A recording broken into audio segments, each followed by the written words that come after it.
नमस्कार.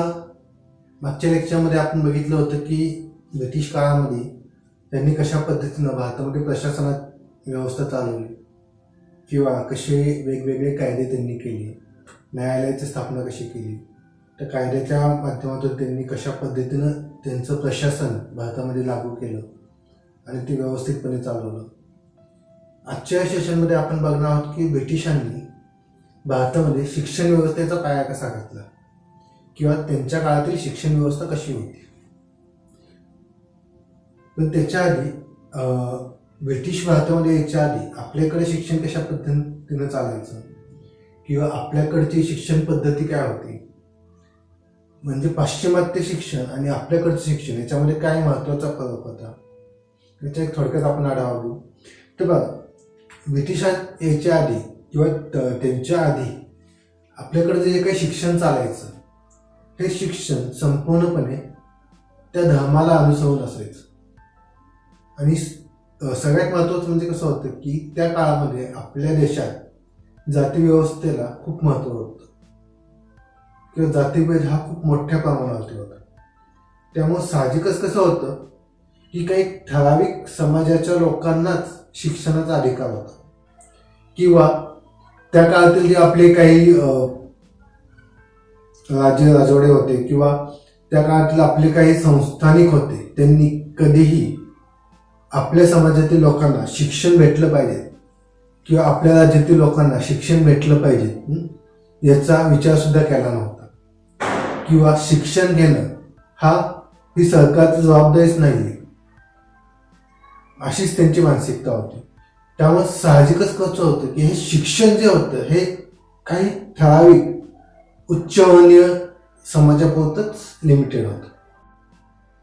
त्याच्यामध्ये शिक्षणाची पद्धत कशी असायची तर जास्तीत जास्त शिक्षण हे पाठांतरावरती म्हणजे मौखिक स्वरूपाचं चालायचं.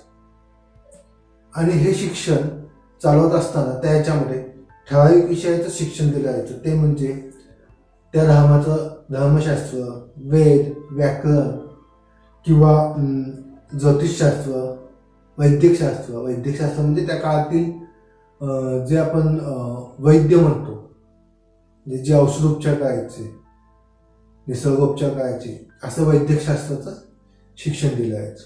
म्हणजे ठराविकच एक 5-6 विषयाचं शिक्षण त्या कालावधीमध्ये दिलं जायचं.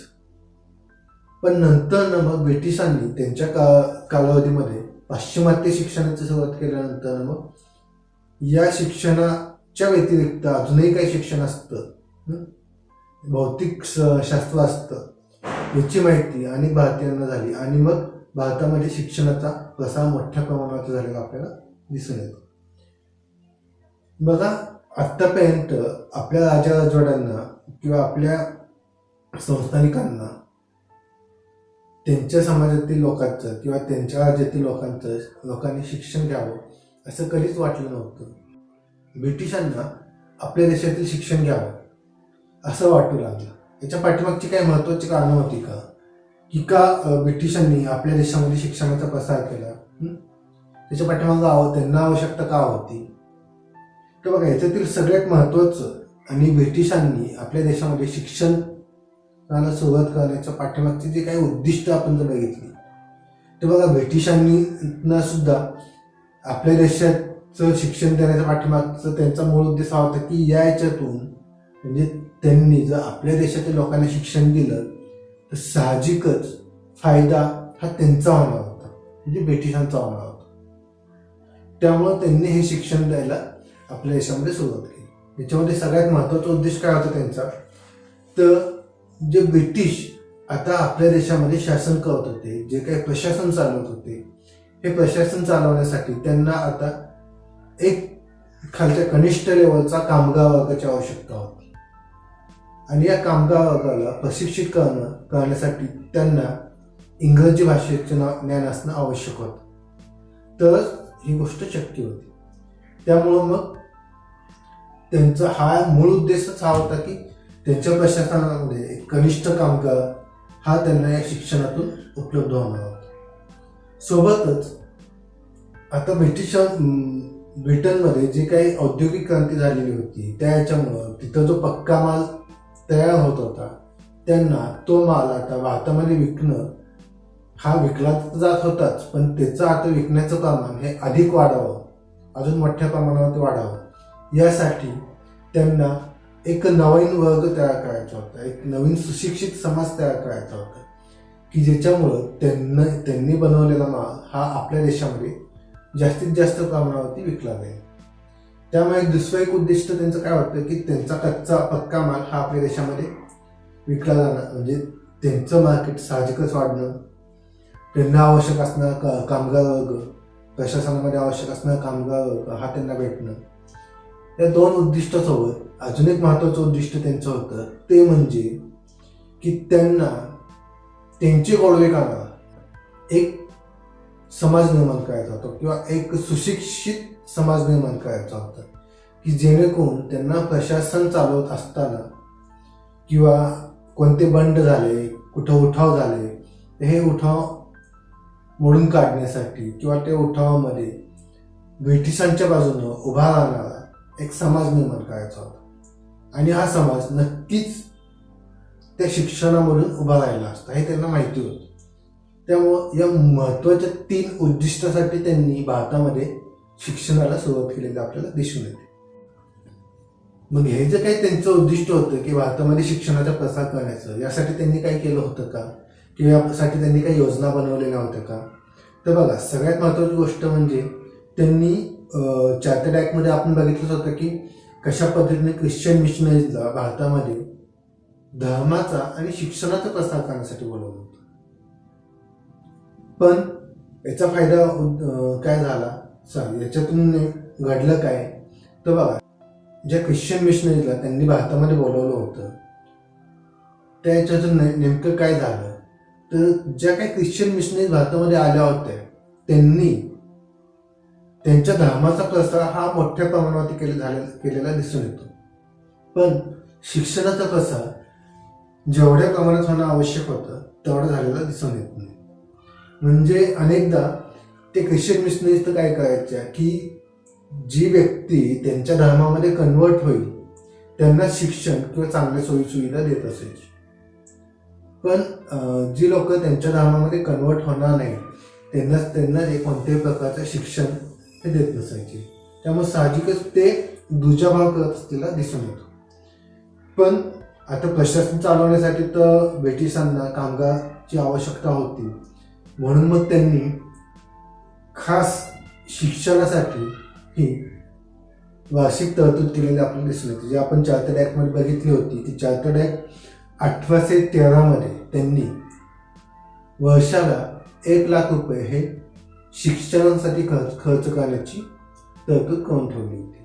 आणि मग त्या तरतुदीमधूनच नंतर त्या काळातील जे काही गव्हर्नर्स होते त्यांनी शिक्षणासंदर्भात, भारतामध्ये शिक्षणाचा प्रसार करण्यासंदर्भात काही योजना आखल्या.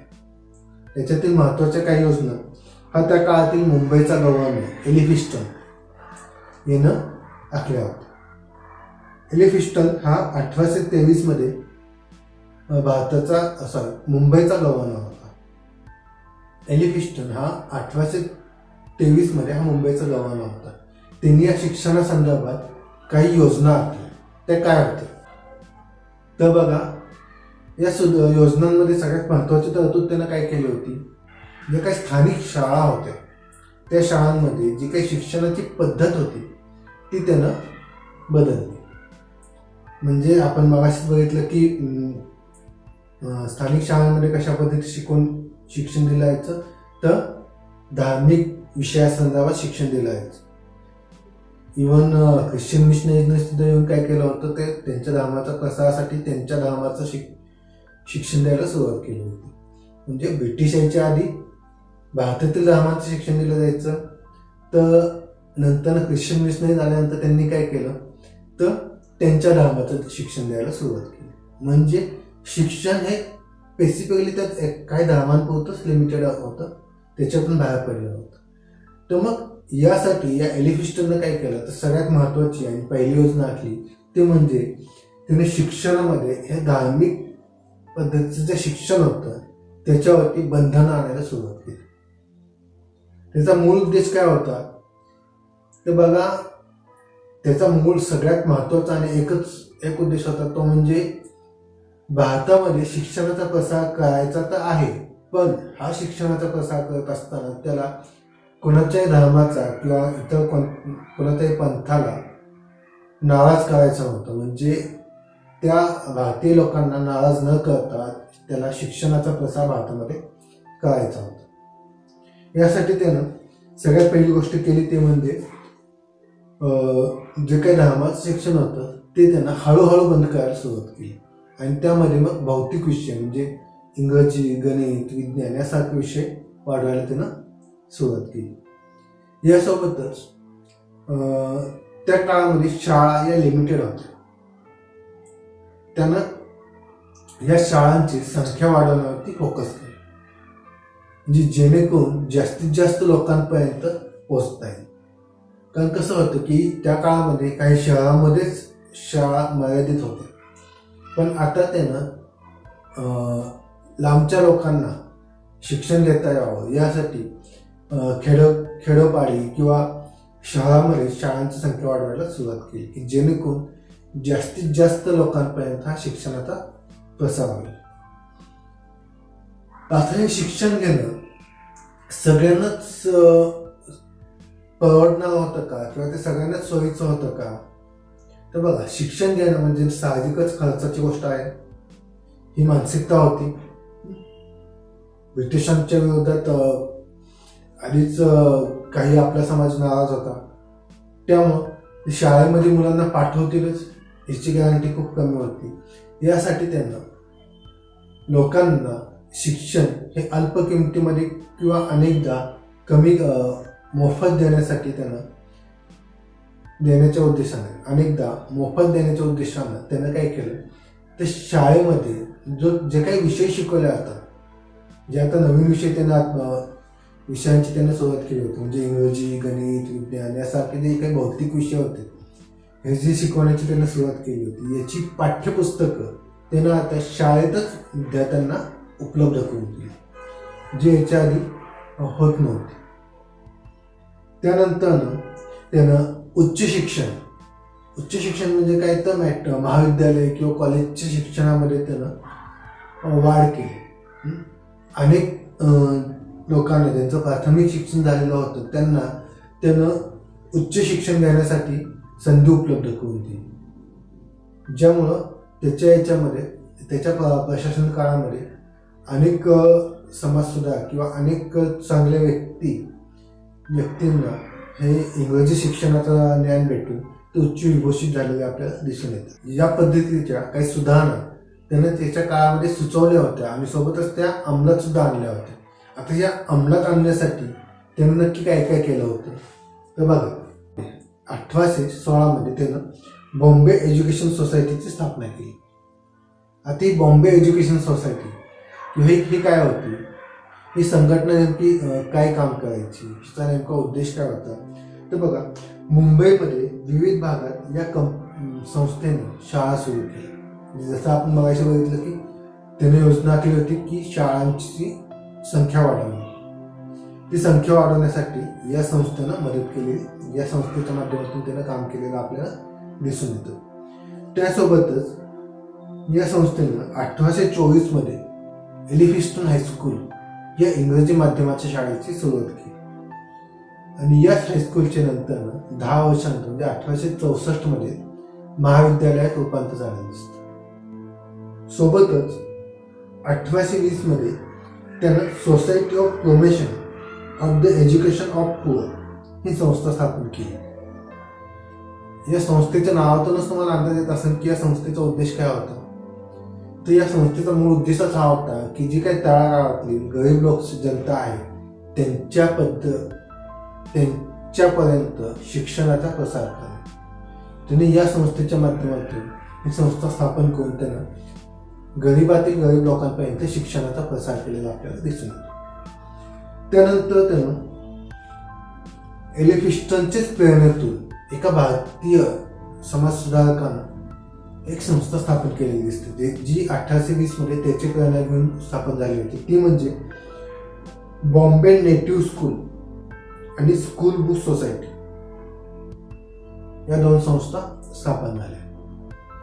या 2 संस्था भारतीय व्यक्तीने स्थापन केलेल्या आपल्याला दिसून येतात, जिनं मग शिक्षणामध्ये मोठ्या प्रमाणावरती काम केले. आणि या संस्थेनं मग नंतर काय केले तर अनेक जे काय भारतातील ग्रंथ होते, जे इतके वर्ष संस्कृतमध्ये लिहिले गेले होते, जे काही संस्कृतमध्ये लिहिलेले ग्रंथ होते, त्यांचं त्यांनी या संस्थेच्या माध्यमातून मराठी आणि गुजराती या भाषेमध्ये भाषांतर केलेलं आपल्याला दिसून येते. यासोबतच एलिफिस्टननं काय केलं तर 1821 मध्ये पुण्यामध्ये संस्कृत कॉलेजची स्थापना केली. आता हे संस्कृत कॉलेज स्थापन करण्याच्या पाठीमागं त्याचा मूळ उद्देश काय होता तर बघा, पेशवाईचा पाडावा केल्यानंतर आता ब्राह्मण समाज हा ब्रिटिशांवरती आधीच नाराज होता. त्यामुळं साहजिकच कसं होतं की या समाजाची साथ मिळवण्यासाठी किंवा या समाजाचे बंड हे थोपवण्यासाठी तर या संस्कृत स्कूलची स्थापना केलेली आपल्याला दिसून येते. हे जे स्कूल होतं ते याच्यामध्ये वेद, वेदांत, व्याकरण या विषयांचा अभ्यास घेतला आहे. म्हणजे जे काही पूर्वीची शिक्षणाची पद्धत होती ती आता या शाळेमध्ये राबवलेली आपल्याला दिसून येते. त्याचा मूळ उद्देश काय होता तर साहजिकच ब्राह्मण समाजाला जो काही रोष होता तो कमी करणं. त्यामुळे ही संस्कृतची शाळा त्यामुळे हे संस्कृतचं कॉलेज काढलेलं त्यांना आपल्याला दिसून येतं. हे जे कॉलेज त्यानं काढलं होतं ते या कॉलेजची शिकवण्याची भाषा नेमकी कोणती होती तर संस्कृत आणि मराठी या 2 भाषेमध्ये ते शिकवलं जायचं. पण नंतर 1851 मध्ये हे जे कॉलेज होतं त्याचं आता पुणे कॉलेज असं नामांकन करण्यात आलं आणि त्याची शिक्षणाची भाषा ही इंग्रजी करण्यात आली. म्हणजे बघा 1821 ते 1851 30 वर्षे त्यांना हे संस्कृत कॉलेज चालवलेलं होतं. पण 1851 मध्ये पर्यंत नंतर हळूहळू अनेक भारतीयांना इंग्रजी शिक्षणाची गोडी लागलेली होती.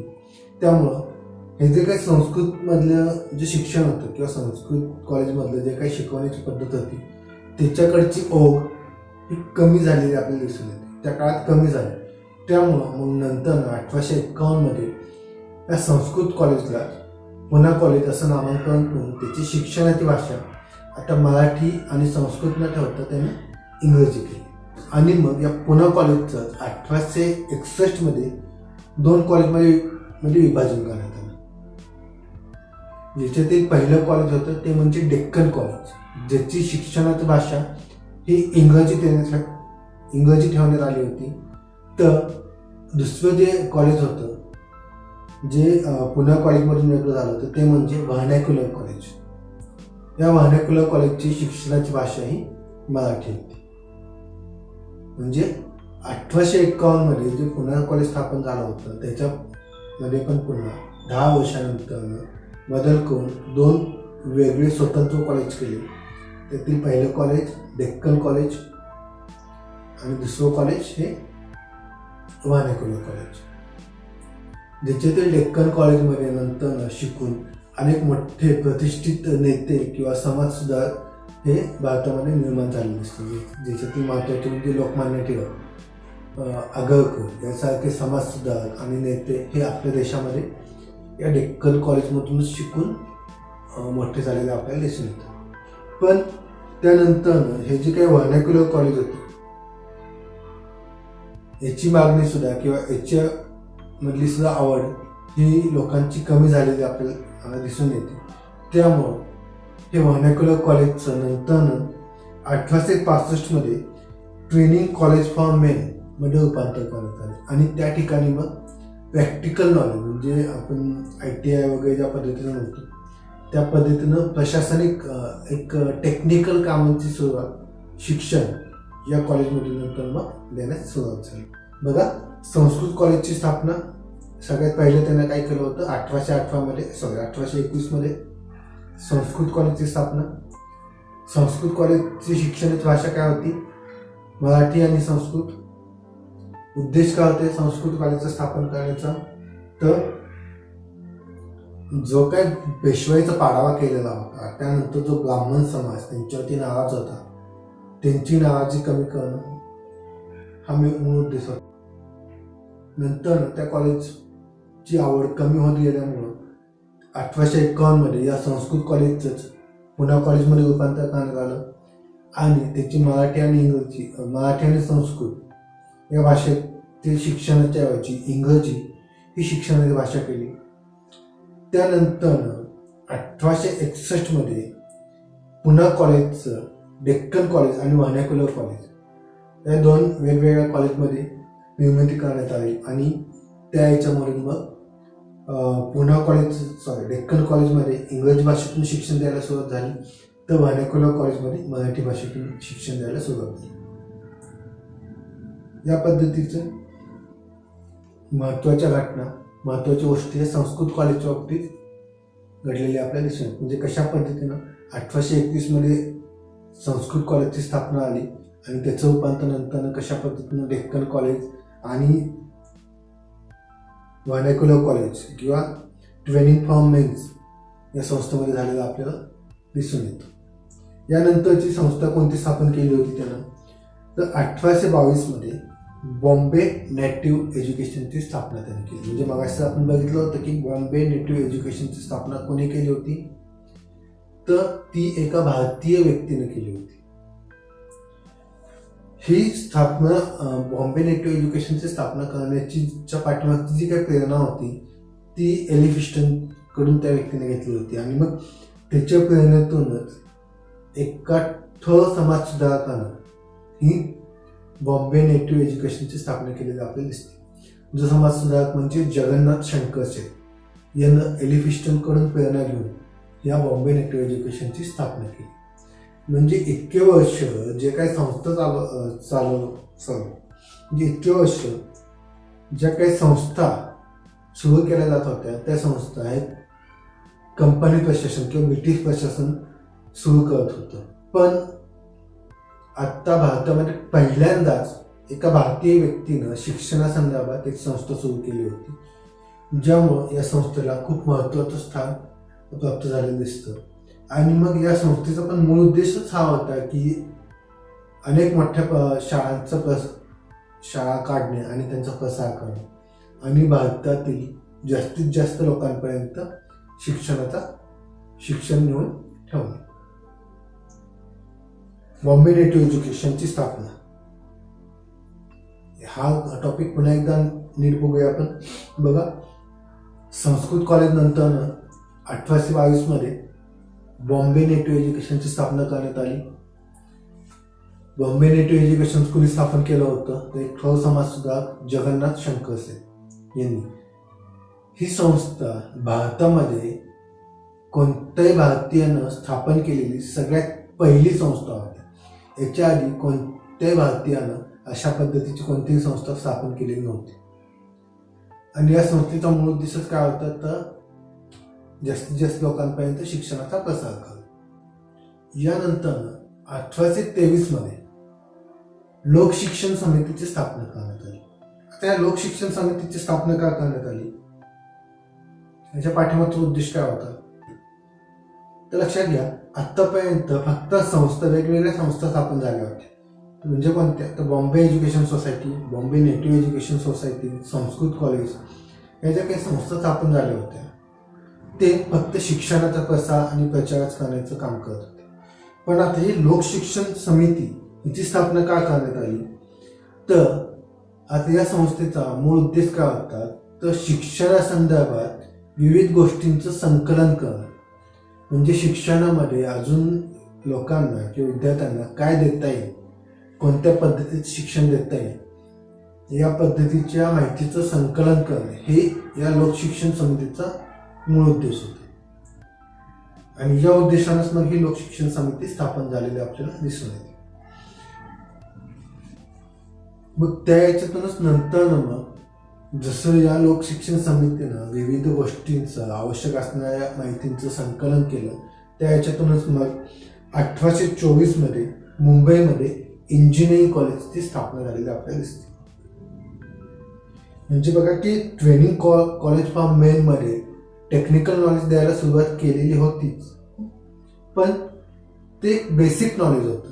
तर त्या नॉलेजच्या वरती अपडेट करण्यासाठी जी काही लोकशिक्षण समिती नेमली होती, तिनं जे काही माहिती गोळा केली होती, त्या माहितीच्या आधारावरती मग 1824 मध्ये मुंबई येथे इंजिनिअरिंग कॉलेजची स्थापना झालेली आपल्याला दिसून येते. आणि त्यानंतर मग 1840 मध्ये शिक्षण मंडळाची स्थापना करण्यात आली. आता हे शिक्षण मंडळाची स्थापना कशा पद्धतीने केली होती, तर बघा, ही शिक्षण मंडळ म्हणजे ही पण एक प्रकारची संस्थाच होती. या संस्थेचा उद्देश काय होता, त्या शिक्षणाचा प्रसार हा मोठ्या प्रमाणावरती करणे आणि हे जे आत्तापर्यंतच्या ज्या काही शैक्षणिक संस्था ज्या काही चालू झालेल्या आहेत, या संस्थांच्या कामकाजामध्ये सुसूत्रता आणणे, त्यांना एक सिस्टमॅटिक पद्धतीनं राबवणे, हे या शिक्षण मंडळाचं मेन उद्दिष्ट होतं.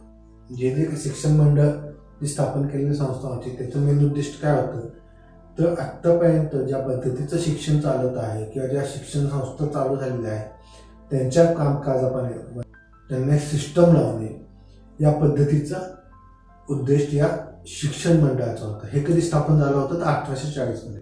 आता हे शिक्षण मंडळ स्थापन करत असताना नेमकं काय करण्यात आलं होतं, तर बघा, हे शिक्षण मंडळ स्थापन करताना एकूण 6 सदस्यांची समिती नेमलेली होती या शिक्षण मंडळासाठी. त्या समितीमध्ये 3 सदस्य हे बॉम्बे नेटिव्ह एज्युकेशन सोसायटीचे सदस्य असतात. ही बॉम्बे नेटिव्ह एज्युकेशन सोसायटी कोणती, तर जगन्नाथ शंकर सेठ यांनी काढलेली बॉम्बे नेटिव्ह एज्युकेशनची सोसायटी. त्यामुळे साहजिकच याच्यामध्ये कोण होते, तर भारतीय लोकांचं स्थान असलेलं आपल्याला दिसून येतं. आणि 3 सदस्य हे सरकारी म्हणजे ब्रिटिश संच अधिकारी होते.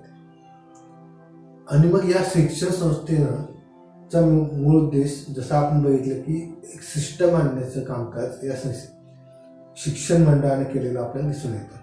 आणि सोबतच मग या शिक्षण मंडळाने काय केलं, तर पाश्चिमात्य शिक्षण याचा प्रसार भारतामध्ये करण्यामध्ये मोठी महत्वाची भूमिका बजावलेली दिसते.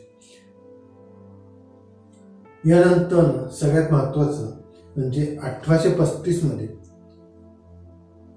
ज्या पद्धतीनं कोलकात्यामध्ये एक वैद्यकीय कॉलेज स्थापन झालं होतं, त्या कॉलेजच्या धर्तीवरती मग 1845 मध्ये मुंबईमध्ये वैद्यकीय महाविद्यालयाची स्थापना करण्यात आली.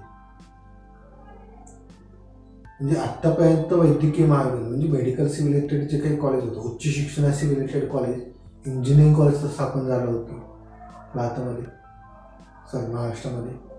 पण असं आता वैद्यकीय महाविद्यालय सुद्धा आता महाराष्ट्रामध्ये स्थापन झालेलं आपल्याला दिसतं. हे कधी झालं होतं, तर 1845 मध्ये मुंबईमध्ये वैद्यकीय महाविद्यालय स्थापन झालं होतं. हे कॉलेज स्थापनेच्या पाठीमागची प्रेरणा कोणती होती, तर 1835 मध्ये कोलकात्यामध्ये एक वैद्यकीय महाविद्यालय ब्रिटिशांनी स्थापन केलं होतं. त्या महाविद्यालयाच्या धर्तीवरच इथं मुंबईमध्ये हे महाविद्यालय स्थापन करण्यात आलं. म्हणजे बघा, एलिफिस्टननं त्याच्या काळामध्ये केलेल्या काय महत्वाच्या शैक्षणिक सुधारणा जर बघितल्या आपण, तर सगळ्यात पहिली संस्था त्यानं स्थापन केली ती म्हणजे 1816 मध्ये बॉम्बे एज्युकेशन सोसायटी. 1820 मध्ये society of promotion of the education of poor म्हणजे गरिबांसाठी शिक्षणाचा प्रसार करण्याची त्यानं सोसायटी स्थापन केली. त्यानंतर 1820 मध्येच त्यांच्या प्रेरणेतून एका भारतीय समाज सुधारकानं जगन्नाथ शंकर सेठ यानं बॉम्बे नेटिव्ह एज्युकेशन या संस्थेची स्थापना केली. त्यानंतर 1821 मध्ये संस्कृत कॉलेजची पुणे येथे स्थापना करण्यात आली. या संस्कृत कॉलेजचं नंतर पुणा कॉलेजमध्ये रूपांतर करण्यात आलं आणि या पुणा कॉलेजचं नंतर मग डेक्कन कॉलेज आणि व्हर्नाक्युलर कॉलेज अशा 2 वेगवेगळ्या कॉलेजमध्ये रूपांतर करण्यात आलं. आणि त्यानंतर मग या व्हर्नाक्युलर कॉलेजमध्येच मग टेक्निकल नॉलेज देण्यासाठी मग ट्रेनिंग फॉर द मेन या संस्थेमध्ये त्याचं रूपांतर करण्यात आलं. त्यानंतर 1822 मध्ये 1823 मध्ये लोकशिक्षण समितीची स्थापना करण्यात आली. लोकशिक्षण समितीच्या स्थापनेचा मेन उद्देश काय होता, तर शिक्षणाच्या संदर्भात अजून वेगवेगळी माहिती गोळा करणे आणि कोणत्या पद्धतीत शिक्षण हे भारतीय लोकांना देणं सोयीस्कर पडेल याचा आढावा घेणे. त्या याच्यातूनच नंतर मग इंजिनिअरिंग कॉलेजची स्थापना झालेली आपल्याला दिसून येते. त्यानंतर लोक शिक्षण समितीची स्थापना त्यानंतर मग शिक्षण मंडळाची स्थापना करण्यात आली. शिक्षण मंडळाची स्थापना कधी करण्यात आली होती तर 1840 मध्ये. शिक्षण मंडळाच्या स्थापना करण्याचा मेन उद्देश काय होता तर ज्या काही शैक्षणिक संस्था होत्या या शैक्षणिक संस्थांमध्ये एक सिस्टमॅटिकपणा आणणे, त्यांच्या कामकाजा सुसूत्रता आणणे हा या शिक्षण मंडळाचा उद्देश होता. या शिक्षण मंडळामध्ये एकूण 6 सदस्यांची समिती होती. ज्या 6 सदस्यामध्ये 3 सदस्य हे बॉम्बे नेटिव्ह एज्युकेशनचे सदस्य होते, बॉम्बे नेटिव्ह एज्युकेशन सोसायटीचे सदस्य होते. तर 3 सदस्य हे सहकारी म्हणजे ब्रिटिशांचे प्रशासनातील सदस्य असायचे. आणि त्यानंतर 1845 मध्ये कोलकात्यामध्ये स्थापन झालेल्या वैद्यकीय महाविद्यालयाच्या धर्तीवरतीच मग मुंबईमध्ये वैद्यकीय महाविद्यालय स्थापन करण्यात आले. या महत्त्वाच्या काही सुधारणा ह्या एलिफिस्टननं त्याच्या कालावधीमध्ये शिक्षणासंदर्भात भारतामध्ये केलेल्या आपल्याला दिसून येतात.